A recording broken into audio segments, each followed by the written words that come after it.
Alright, you guys, the time has come for me to rank all 20 of the acting Oscar nominees of 2025. Hey, it's Brian. Welcome to the awards contender. I've been putting this video off for a while because I know you are coming at me with this one. I've got some controversial choices, I would say, in number 16 to number 20. I mean, let me make this very clear, you guys, in this acting ranking video. If I put someone at number 19 or number 17 or something, I'm not saying I dislike that performance. I think that's a terrible Oscar nomination. This is just my personal preference, how I would rank this year's acting Oscar nominees. In my mind, there are 19 really good to incredible Oscar nominations this year for acting, and then one more.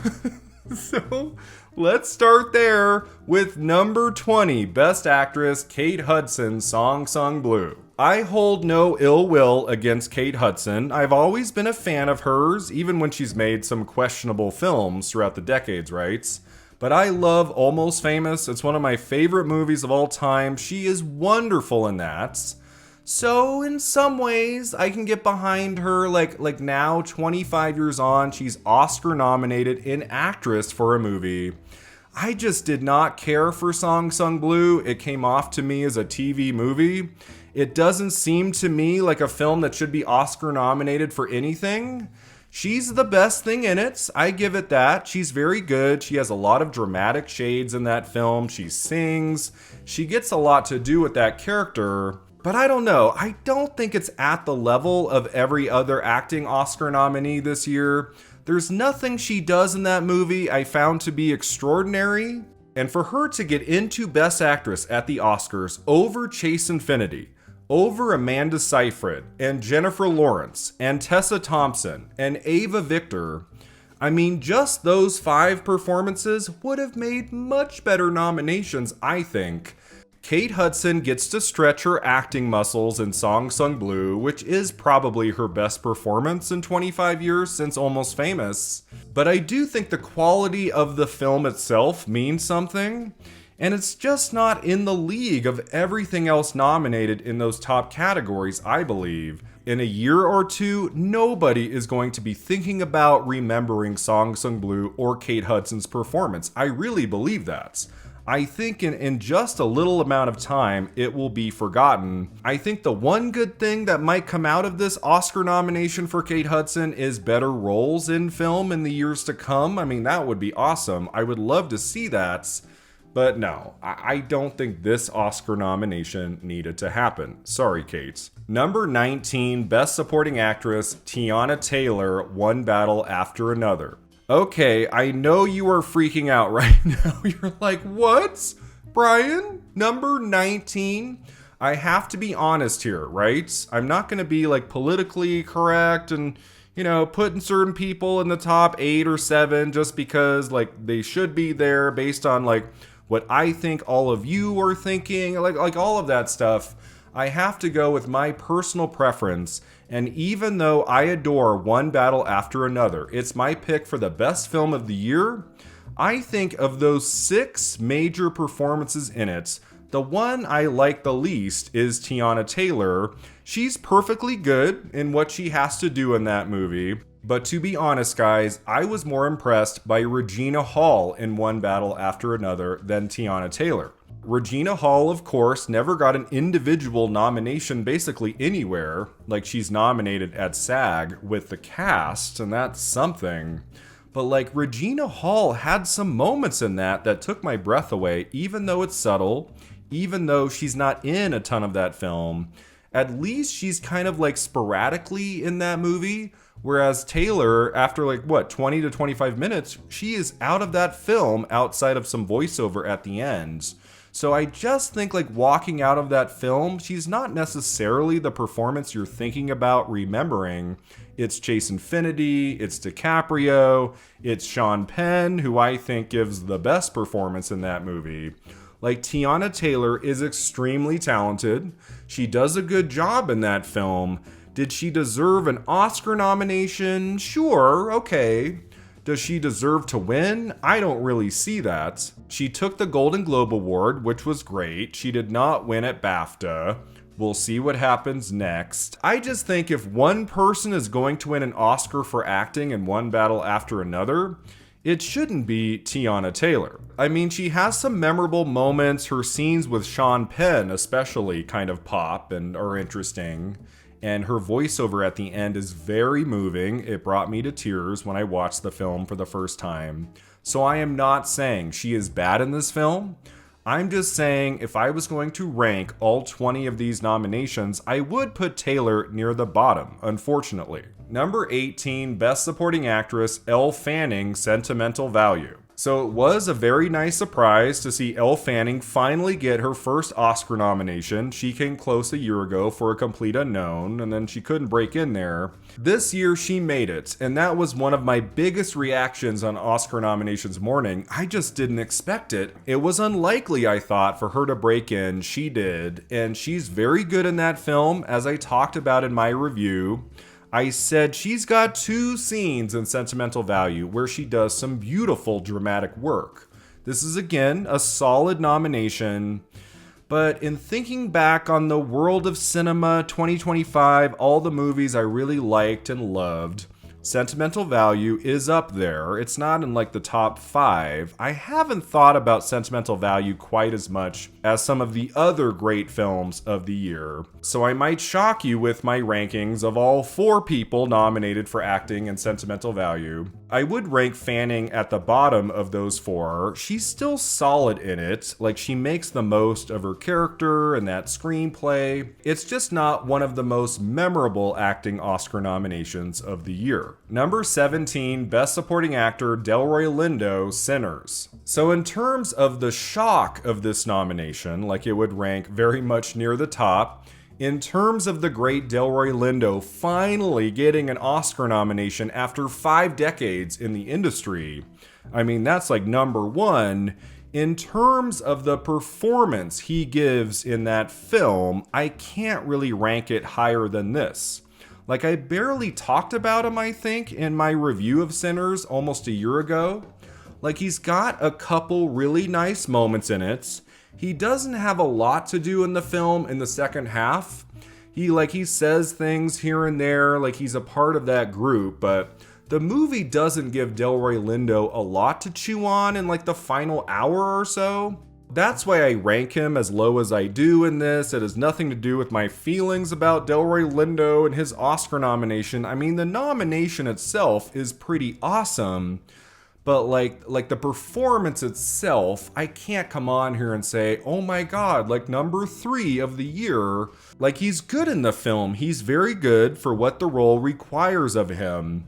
But is it one of like the best performances nominated for an Oscar for 2025? I don't think so. I have to be honest about that. But don't get me wrong, I'm still very thrilled that Delroy Lindo finally was recognized by the Academy.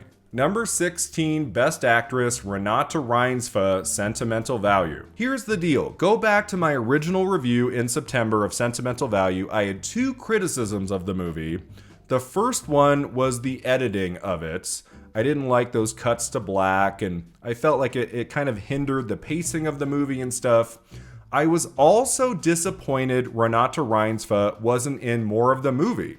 I thought she was going to be the focus more of that narrative, and like, she's in a good amount of it. The scenes she's in are terrific. This is a very good nomination. I'm not saying it's bad. But I was kind of disappointed Reinsve wasn't in more of the movie. That's why I rank it as low as I do. In terms of her screen time in the film, what she's required to do and how she gets across her emotions, especially in those scenes with her father, played by Stellan Skarsgård, are fantastic. I am very happy Renate Reinsve got that Oscar nomination. I was scared there because the entire cast missed its SAG, and I was like, come on. Renate Reinsve deserves to be there. I'm not saying this is a bad nomination. It's just not one of my very favorites of the year. Number 15, Best Supporting Actor, Benicio del Toro, One Battle After Another. I was shocked in December when del Toro was winning like every Critics' Prize for Best Supporting Actor. I was like, what? he's good in that film. You know, it's a very appealing performance. He's a lot of fun in those scenes with DiCaprio and the car, and his very last scene, his last shot, really, like that final moment, is fantastic. But the best supporting actor performance of the year, I have never seen that with him. Benicio is fun in that. I enjoy his performance. I'm happy he's been nominated everywhere. But to me, in Best Supporting Actor, when it comes to one battle after another, there is one incredible, monumental performance in that movie. And then there's Del Toro, who's very good. I would not put Del Toro in the top 10 here. I like him in it. It's a good Oscar nomination. I'm happy he's here. He's a fantastic actor, has been so for decades.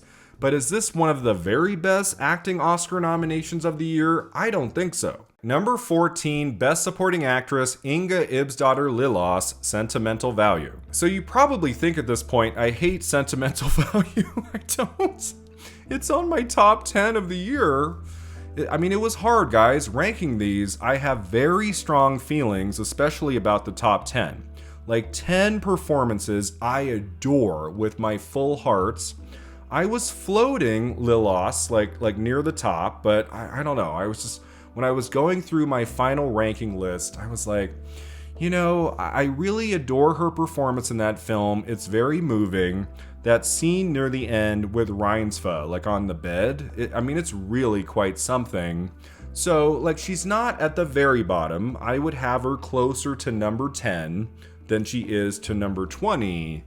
I feel like 3 years from now, 5 years from now, am I really going to care too much about her Oscar nomination for supporting actress compared to some of these performances in my top 10? I don't think so. I think she's very good in that film. I am so thrilled she got in. She deserved to be there, along with Elle Fanning, of course. But is it one of the very best of the year? I know most of you will probably rank her in your top 10. But even though I love that film, she is excellent in it. I don't have passion for that performance the way I do for some of these other people I have yet to talk about. Number 13, Best Actor, Michael B. Jordan, Sinners. Let me be very clear. I was very impressed by Michael B. Jordan in Sinners, playing two characters, brothers. He gets to play good and evil. He is physical near the end. Like, that whole movie is really Michael B. Jordan. So why do I rank him at 13? It's just, I just couldn't push him any higher, guys. In terms of his acting in that movie, there's not a scene he has, there's not a moment where I went, wow. Like, wow. I had that with pretty much everybody in my top 10. Like, he's very, very good in Sinners. It's a terrific performance from an actor who's been doing great work for many years. I love that he finally got his first Oscar nomination. It was a long time coming, and, you know, he deserves to be here. I love that he's in Best Actor. I would not take him out and replace him with anybody.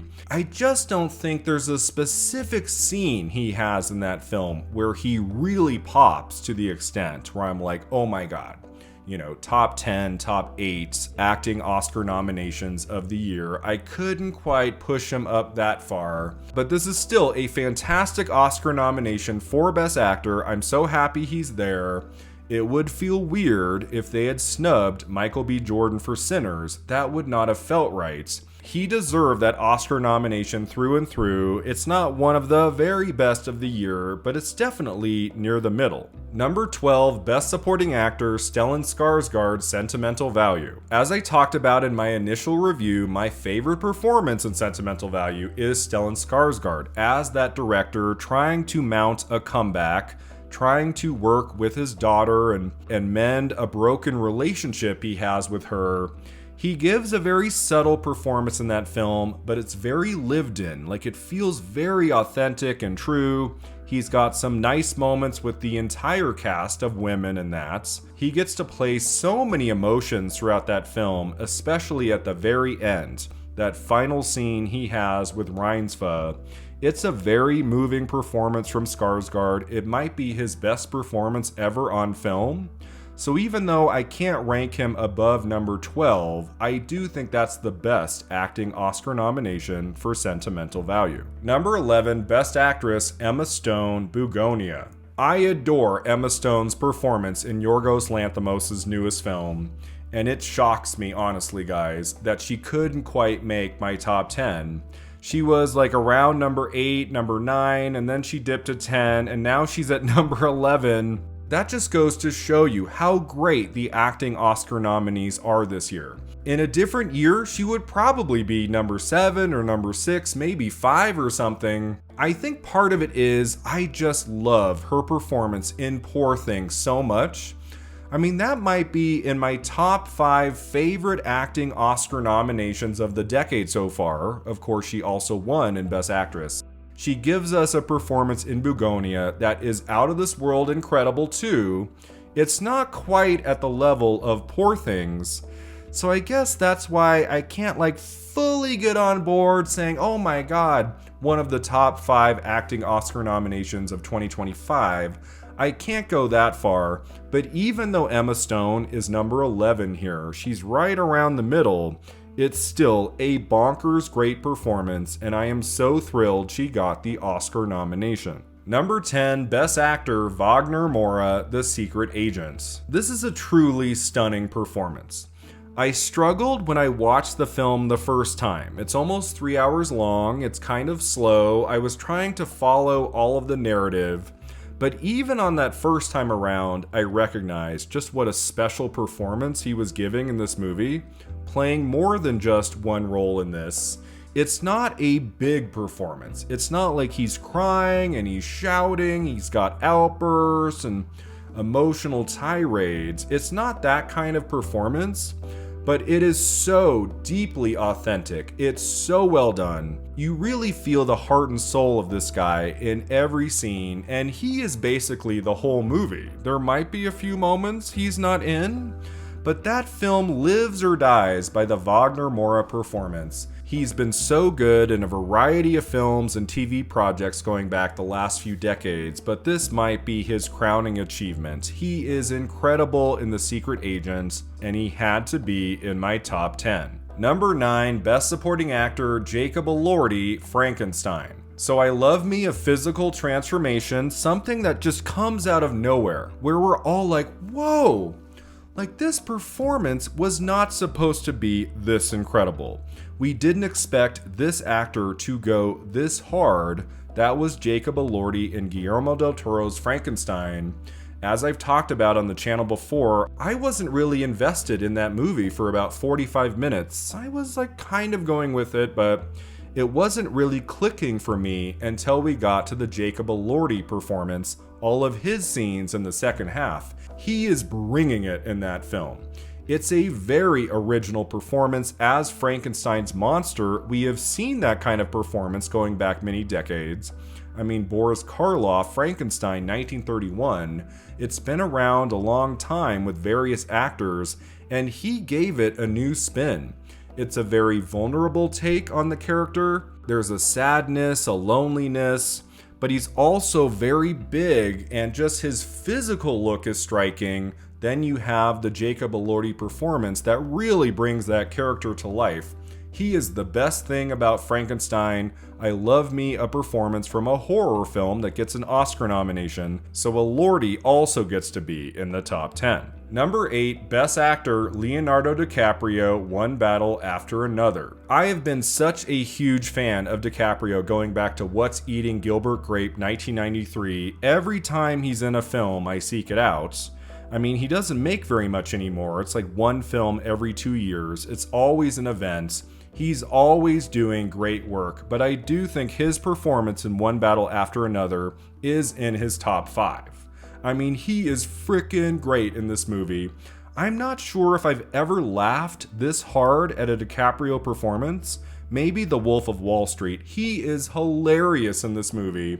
Those scenes of him on the phone trying to get the rendezvous point so he can find his daughter Willa, those scenes just crackle with energy, with humor. His look in the film is very memorable. There's never a moment with DiCaprio in that movie where I felt he wasn't giving 100%. This is one of his very best performances. I really hope he wins something big. That would be nice because this shouldn't just be a nomination from Critics' Choice all the way to the Oscars. He deserves to win something for this movie. I think he's that good. You can always rely on Leonardo DiCaprio to bring it in a film, especially one as good as One Battle After Another, in the hands of Paul Thomas Anderson. Like, this was always going to be a great DiCaprio performance, and he even exceeded my expectations. Number 7, Best Supporting Actress, Wunmi Mosaku, Sinners. This is my favorite performance in Sinners. I have felt that for almost a year now. There is something she brings to this character I found to really pop off the screen. It's very lived in. Mosaku in those early scenes of the film has a vulnerable quality. Her desire for one of those brothers and what their relationship means to her. She has this mysterious quality I gravitated to when I saw that film opening nights. I was like, what's going on with this character? She's so fascinating, and the performance of Wunmi Mosaku really brings her to life. I love how commanding she gets in the second half. She's not cowering in the corner when the vampires are striking. She takes charge, she puts up a fight. I wanted even more from her in that movie. I just think that is a standout supporting performance in 2025 cinema. I was so thrilled to see her win at BAFTA. We'll see what happens at SAG and the Oscars. Like, she could be our Oscar winner this year for Best Supporting Actress, and I have no notes. That would be an inspired Oscar win for Best Supporting Actress. Number 6, Best Actor, Ethan Hawke, Blue Moon. What a performance. Holy frickin' cow. I mean, this is one of the best performances of 2025. I put on Blue Moon, not expecting a whole lot. I did not expect we were going to get an Ethan Hawke performance for the ages. He is incredible in that film. Just the amount of dialogue he had to memorize. He is talking a mile a minute from one scene to the next. He has a physical transformation. It doesn't look like Ethan Hawke in his stature, in his face and hair and everything. It's a physical transformation that works really well. They were developing that screenplay for what, like a decade? So he was thinking a lot about this guy. By the time they went to shoot it, he knew exactly how to play him, and you can see that in the finished film. I don't think Blue Moon is one of the very best movies, like overall of the year, but Ethan Hawke in it is extraordinary. For any fan of his going back all the way to the 80s, it's like we have been waiting for this Ethan Hawke performance. I think he's good enough to win at SAG and the Oscars. I would have no problem with that. I think he's deserving of it. This performance is worthy of winning an Academy Award. I'm not sure if that's going to happen. I mean, we'll see. But Ethan Hawke is an incredible artist who's made such a rich contribution to cinema. And in a career that's given us some wonderful performances, his turn in Blue Moon is one of his very best. Number 5, Best Supporting Actress, Amy Madigan, Weapons. This had to be in my top 5. This was one of those wow performances I could not stop thinking about days after watching the movie. I went to see Weapons in August of last year. I had pretty high expectations. I had heard good things. I hadn't heard anything about Amy Madigan. So when she came on screen, I was like, wait, who is that? Like, I didn't know who it was at first. It did finally click with me later in the movie. I'm like, that's Amy Madigan from Uncle Buck and Field of Dreams. What was the last film she was in? Who thought to cast her in this role? Who expected her to bring it like this? Give us one of the most memorable film characters of the last decade. I think I read she's only in like 12 or 13 minutes of the finished film. It feels like she's in more of it than that. It feels like she has like 30 minutes of screen time. I think because she's so memorable, it's one of the most memorable performances of the year. She just pops. It's such a swing from this actress who's in her late 70s to show up in this movie and give 110%. to just go for it, to not hold anything back in her physical look, in her emotional performance. She does not waste a minute of screen time in this film. And as most of you probably know, I'm a huge horror fan. Anytime, as I talked about with Jacob Elordi Frankenstein, anytime someone in a horror film gets an Oscar nomination for acting, I am very happy. And especially because Weapons didn't get in anywhere else, like she was strong enough just to be the lone nominee for her movie at the Oscars. That shows you just how strong she was in the film to get in at the Oscars in Best Supporting Actress. If I had a ballot, if I was an Academy member and I was voting for the winner in Supporting Actress for 2025, my choice would be Amy Madigan, Weapons. Number 4, Best Supporting Actor, Sean Penn, one battle after another. I was so thrilled to see Sean Penn win the BAFTA award for Best Supporting Actor. I was like, really? Is this happening? He gives one of the best performances in 2025. He's getting nominated everywhere, and that's great. But he's not gonna win a single prize for supporting actor? That didn't feel right to me. Think what you want of Sean Penn. You know, like the person, you know, we have some issues with maybe. He's not the most well-liked guy in Hollywood. And he hasn't really been in the awards conversation for a long time, since Milk 2008. This might be his best performance ever in One Battle After Another. He is my choice for MVP of that movie, which also has DiCaprio and Chase Infinity. So many great performances. I do think Penn is the best of the lots. Whenever he's on screen, you can't look away. And his last scene in the movie, just frickin' wow. I mean, just that last 2 to 3 minutes he has in the film is worthy of an Oscar win, I think. So when Benicio del Toro was winning a bunch of critics' prizes in December, I was like, oh, okay, all right. Like, it should be Sean Penn, but, you know, I'll sit this one out. He doesn't win at Critics' Choice. He doesn't win at the Globes. And I'm like, all right, we're not going to give him any prizes this season. He wins at BAFTA. We'll see what happens at SAG and the Oscars. Maybe he can win the Oscar now. I don't know. I will be all here for it. I think this is excellence of the highest order in acting. Sean Penn becomes that character through and through and gives one of my favorite performances of the year. Number 3, Best Actress, Rose Byrne, If I Had Legs, I'd Kick You. So I hope you weren't sweating that one. I wasn't going to rank Rose Byrne at like number 12 or 15 or something, even though I have my issues with the film.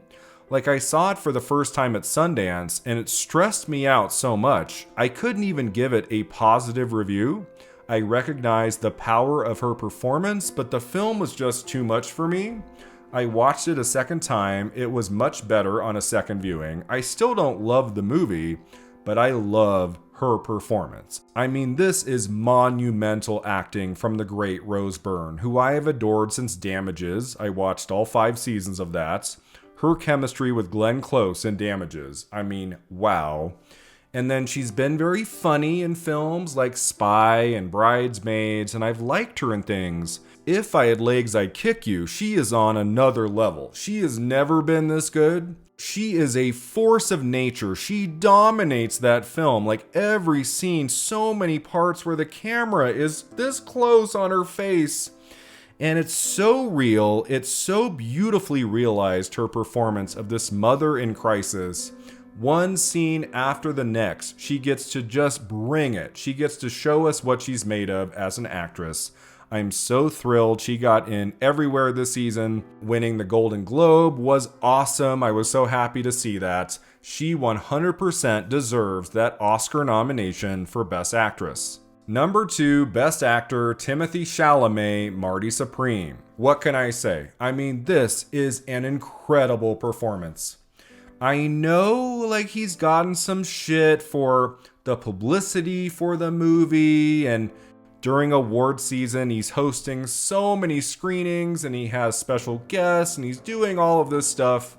You know, just forget about it all. Just focus on the performance he gives in Marty Supreme. He's got the stuff, man. Like, he has it. I've liked him in many films going back the last few years. My favorite performance of his was Call Me By Your Name. I mean, he is astonishing in that film, especially near the end. He just breaks your hearts. I've liked him in things, he was good in A Complete Unknown, but I wasn't like going crazy for that performance. Marty Supreme, he is at his very best. He holds nothing back. He is so much fun to watch. He takes chances. He's emotional. It's a physical performance. He has great chemistry with so many different actors throughout that film. He was perfect casting for that character, and he gives it everything he has from beginning to end. His last scene where he breaks down, his final ping pong match, and him falling against the ground is when his bathtub falls through the floor, his long speeches where he really wants something and he will stop at nothing until he gets it. I just thought he gave a tremendous performance in Marty Supreme. If not for my number one choice, I would say Chalamet gave the performance of the year. If I was voting for Best Actor, he would get my vote, even though he's young, even though, like the person Timothée Chalamet, you can argue, can be kind of annoying at times, maybe egotistical. He thinks he's hot shit, blah, blah, blah, blah, blah, blah, blah. Just look at his performance in Marty Supreme, and it's clear to me he gave the best male performance in the movies in 2025. Number 1, Best Actress, Jessie Buckley, Hamnet. So there's a reason there's one person who's won everything. Critics' Choice, Golden Globes, BAFTA so far. There's only one person who has taken all three. That is Jessie Buckley, and the reason is she gives the performance of the year. The most devastating, the most memorable, the most incredible performance in cinema of 2025. She broke my heart when I saw that film at the Toronto Film Festival in September. I knew I was in for something special. There had been some really good word of mouth for Hamnet. I wasn't fully prepared for the Jessie Buckley performance. She is so locked into that character from beginning to end. Her joy in those early scenes, her heartbreak in the second act, what she does at the end of that film, I will remember the rest of my life. The look on her face at the end. The look on her face when she loses her son. I mean, I was gone. It was so real to me.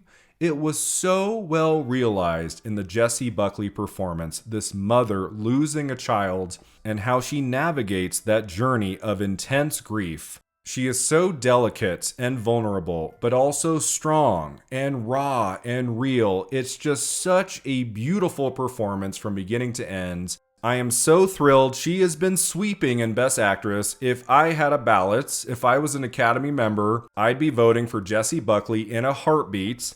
I think it's basically 100% at this point. She is winning the Academy Award for Best Actress, and that'll be one of the best acting Oscar wins of the decade. Jessie Buckley, the performance of the year, and the number 1 Best Acting Oscar nomination of 2025.